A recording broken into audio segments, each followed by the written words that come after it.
नमस्कार, स्वागत है आपका डच न्यूज में। मैं हूं आपके साथ पूजा। आज है 30 मई, दिन शनिवार। वक्त हो चला है शाम की खबरों की ओर रुख करने का, आपके जिले, आपके शहर और आपके गांव की खबरों को जानने का। तो चलिए करते हैं बुलेटिन की शुरुआत बड़ी खबर के साथ। 21 जून को होने वाले नीट री एग्जाम के प्रश्न पत्रों की सुरक्षा सुनिश्चित करने के लिए केंद्र सरकार भारतीय वायुसेना यानी कि आईएएफ और थल सेना की सहायता लेगी।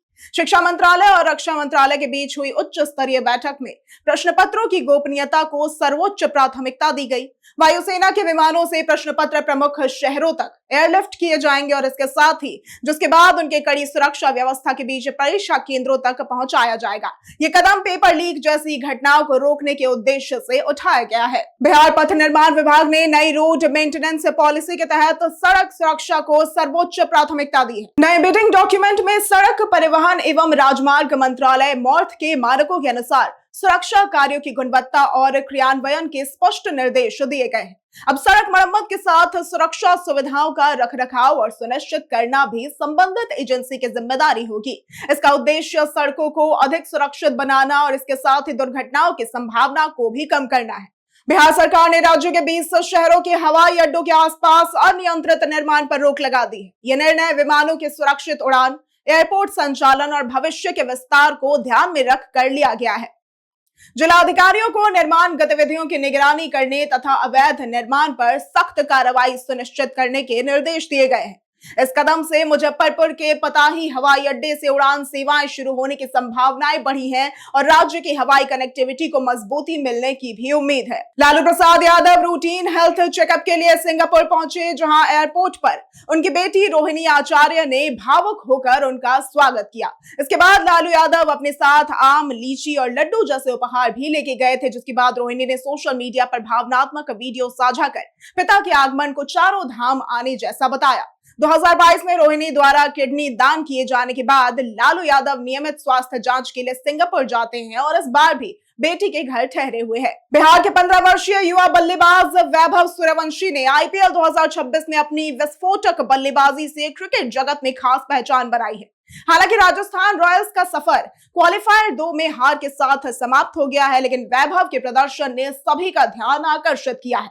अब उन्हें श्रीलंका के दाम्बुला में होने वाली त्रिकोणीय 50 ओवरों की सीरीज के लिए इंडिया ए टीम में चुना गया है, जहां वे श्रीलंका ए और अफगानिस्तान ए के खिलाफ अपनी प्रतिभा दिखाएंगे। डीएम त्यागराजन, एसएम और कार्तिकेय के शर्मा ने राष्ट्रीय राजमार्गों को अतिक्रमण मुक्त बनाने के लिए अधिकारियों को सख्त निर्देश दिए।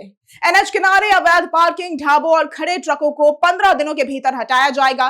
नियम उल्लंघन करने वाले वाहन मालिकों पर जब्ती, चालान और दंडात्मक कार्रवाई की जाएगी। अधिकारियों ने कहा है कि यात्रियों की सुरक्षा सर्वोच्च प्राथमिकता है और किसी भी तरीके की लापरवाही बर्दाश्त नहीं की जाएगी। सीमांचल की राजनीति में अहम माने जाने वाले 60 विधानसभा क्षेत्र में 2 जून को मुख्यमंत्री सम्राट चौधरी के संभावित दौरे को लेकर प्रशासनिक और राजनीतिक गतिविधियां तेज हो गई। प्रस्तावित कार्यक्रम के तहत मुख्यमंत्री सिकटी प्रखंड की मजरख पंचायत में आयोजित जन सहयोग शिविर में शामिल हो सकते हैं। दौरे की तैयारियों को लेकर प्रशासन सतर्क है, जबकि राजनीतिक हलकों में भी इसे लेकर चर्चाएं और सक्रियता दोनों बढ़ गई है। मुजफ्फरपुर के गन्नीपुर मिश्रा टोला की वैष्णवी झा का चयन 11 से 15 जून तक तजिकिस्तान की राजधानी दुशांबे में होने वाली एशियन कुराश चैंपियनशिप के लिए भारतीय टीम में हुआ है। वो 63 किलोग्राम वर्ग में भारत का प्रतिनिधित्व करेंगी और इसके साथ ही वैष्णवी पिछले 5 वर्षों से मोती झील स्थित मार्शल आर्ट एकेडमी में प्रशिक्षण ले रही है और राज्य व राष्ट्रीय स्तर पर कई पदक जीत चुकी है। 6 वर्ष की उम्र में वृषु प्रशिक्षण से शुरू हुआ उनका खेल सफर अब अंतरराष्ट्रीय मंच तक पहुंच चुका है। भोजपुरी स्टार खेसारी लाल यादव ने एक पॉडकास्ट में बताया कि उनके अखिलेश यादव से अच्छे व्यक्तिगत संबंध है।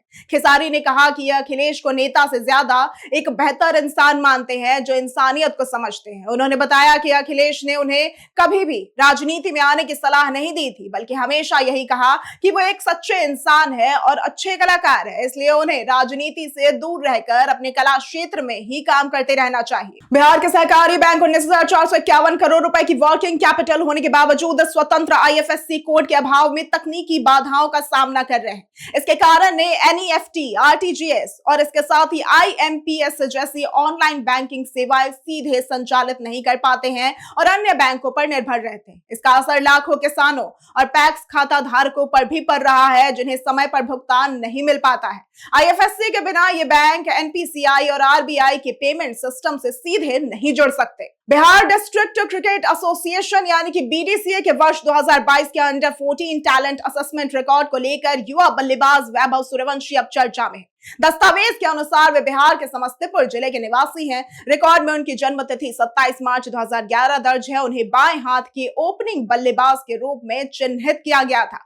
यह दस्तावेज कम उम्र में ही उनकी क्रिकेट प्रतिभा और संभावनाओं को दर्शाता है। जदयू नेता नीरज कुमार ने राबड़ी देवी के सरकारी आवास को लेकर कहा कि विपक्ष की नेता होने के बावजूद 10 सर्कुलर रोड स्थित आवास उनके लिए उपयुक्त नहीं है।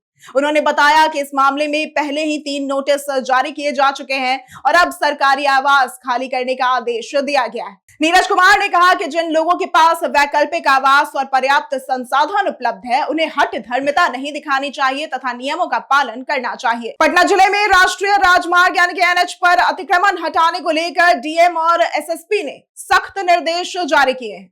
अवैध पार्किंग, सड़क किनारे बने ढाबे और अन्य अतिक्रमण 15 दिनों के भीतर हटाए जाएंगे।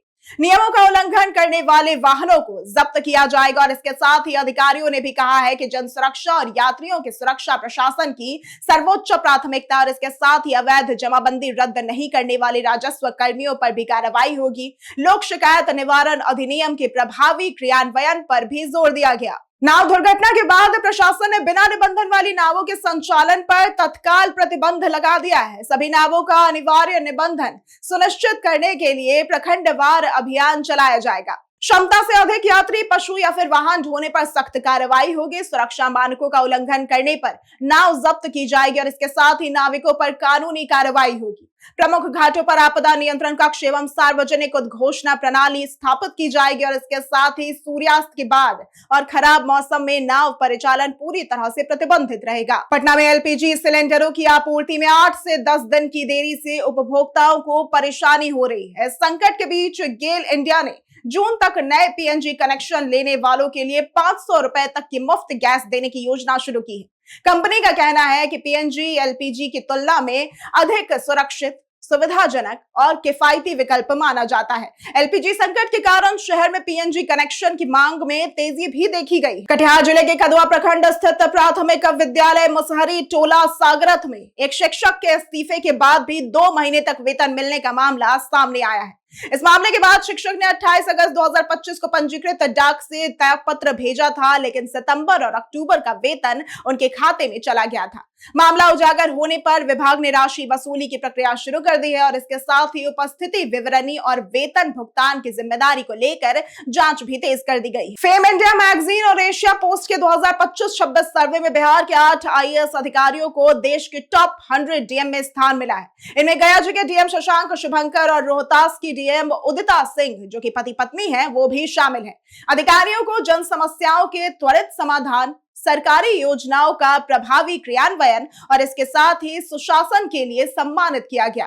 रैंकिंग 800 जिलों के कलेक्टरों के कार्य, जनसंपर्क, प्रशासनिक दक्षता और गुड गवर्नेंस सहित 10 मानकों पर आधारित रही। पटना नगर निगम की सशक्त स्थायी समिति के चुनाव में 7 सदस्यों का चयन हो चुका है। वार्ड 68 की पार्षद सुनीता देवी निर्विरोध चुनी गई, जबकि शेष 6 सीटों के लिए मतदान हुआ। राजकुमार गुप्ता और सुनीता देवी ने नए सदस्य बने हैं, जबकि बाकी सदस्य पुराने हैं। सभी विजयी पार्षद मेयर गुट के हैं। विनोद कुमार सबसे अधिक वोटों से जीते हैं और भाजपा ने पहले मेयर और विपक्षी दोनों गुटों के उम्मीदवारों की सूची जारी की थी, लेकिन बाद में संशोधित सूची में बदलाव किया गया। इस शिविर का उद्घाटन ओम प्रकाश धनखड़, राधा मोहन सिंह और मंत्री शैलेंद्र कुमार ने किया। इसमें बड़ी संख्या में पदाधिकारी और कार्यकर्ता शामिल हुए। कार्यक्रम में संगठन की मजबूती, कार्यकर्ताओं की जिम्मेदारियों और केंद्र व राज्य सरकार की जन कल्याणकारी योजनाओं को जनता तक पहुंचाने की रणनीतियों पर भी चर्चा हुई। इसके बाद कार्यकर्ताओं को जमीनी स्तर पर सक्रिय रहकर लोगों से संवाद बढ़ाने का संदेश भी दिया गया। एक्ट्रेस भाग्यश्री की सास ने अपनी बहू को लेकर कई खुलासे किए हैं, जो सोशल मीडिया पर अब वायरल हो रहा है। उन्होंने बताया कि शादी से पहले लोगों ने उन्हें ताने दिए थे और कहा था कि स्टार होने के कारण भाग्यश्री घर गृहस्थी नहीं संभाल पाएंगी तथा उनका रिश्ता ज्यादा नहीं टिकेगा। हालांकि सास ने इन धारणाओं को गलत बताते हुए कहा कि भाग्यश्री एक जिम्मेदार और परिवार का ख्याल रखने वाली बहू है। भाग्यश्री और हिमालय ने परिवार के विरोध के बावजूद मंदिर में जाकर शादी की थी। केंद्र सरकार ने गन्ना नियंत्रण आदेश 2026 का मसौदा वापस ले लिया है। राज्य सरकारों, किसानों और इसके साथ ही अन्य हितधारकों की आपत्तियों के बाद इस पर पुनर्विचार किया जाएगा। यह मसौदा लगभग 60 वर्ष पुराने गन्ना नियंत्रण आदेश की जगह लेने वाला था। इसमें एथेनॉल और खांडसारी क्षेत्रों को भी नियमन के दायरे में लाने का प्रस्ताव था। किसानों और खांडसारी इकाइयों ने इसका विरोध भी किया क्योंकि नई परिभाषाओं और प्रावधानों से विशेषकर छोटी खांडसारी इकाइयों पर प्रतिकूल प्रभाव पड़ने की आशंका जताई गई थी। बिहार के अनिल अग्रवाल की कंपनी वेदांता समूह की कंपनी हिंदुस्तान जिंक लिमिटेड ने वित्त वर्ष 2025-26 के लिए अपनी 9वीं टैक्स ट्रांसपेरेंसी रिपोर्ट जारी की है। इस रिपोर्ट के अनुसार कंपनी ने सरकारी खजाने में कुल 18,846 करोड़ का योगदान दिया, जो उसके कुल राजस्व का लगभग 46% है। ये योगदान करों, रॉयल्टी, डिविडेंड और अन्य भुगतान के रूप में किया गया। कंपनी ने इसे राष्ट्र निर्माण और देश के आर्थिक विकास में अपनी महत्वपूर्ण भागीदारी बताया है। बिहार सरकार ने सरस्वती विद्या निकेतन यानी कि आदर्श विद्यालय में शिक्षकों की भर्ती प्रक्रिया फिर शुरू करने का फैसला कर लिया है। पहले चरण में पर्याप्त योग्य अभ्यर्थियों का चयन नहीं हो पाने से कई पद रिक्त रह गए थे। 27 मई 2026 की समीक्षा बैठक में शिक्षकों की कमी पर चिंता जताई गई और जिला अधिकारियों को ये निर्देश जारी किए गए। 7 निश्चय 3 योजना के तहत संचालित इन विद्यालयों में गुणवत्तापूर्ण शिक्षा सुनिश्चित करने के लिए रिक्त पद जल्द भरे जाएंगे। आयुष्मान भारत योजना के तहत पात्र परिवारों को सालाना 5 लाख रुपए तक मुफ्त इलाज की सुविधा मिलती है, जिससे आर्थिक राहत भी दी जाती है। हालांकि यह सुविधा हर बीमारी और हर अस्पताल में उपलब्ध नहीं होती क्योंकि योजना के कुछ नियम और सीमाएं होते हैं। इसका लाभ मुख्यतः अस्पताल में भर्ती होने पर ही मिलता है और डॉक्टर की फीस, ओपीडी विजिट, सामान्य जांच, ब्लड टेस्ट, एक्सरे तथा बुखार, खांसी, सिरदर्द जैसी छोटी बीमारियों के इलाज का खर्च इसमें शामिल नहीं होता है। ऐसे ही तमाम खबरों और जानकारियों के लिए देखते रहे डायार्च न्यूज। और अगर आप यूट्यूब चैनल पर देख रहे हैं तो चैनल को सब्सक्राइब करें और अगर आप फेसबुक पेज पर देख रहे हैं तो लाइक और फॉलो जरूर करें।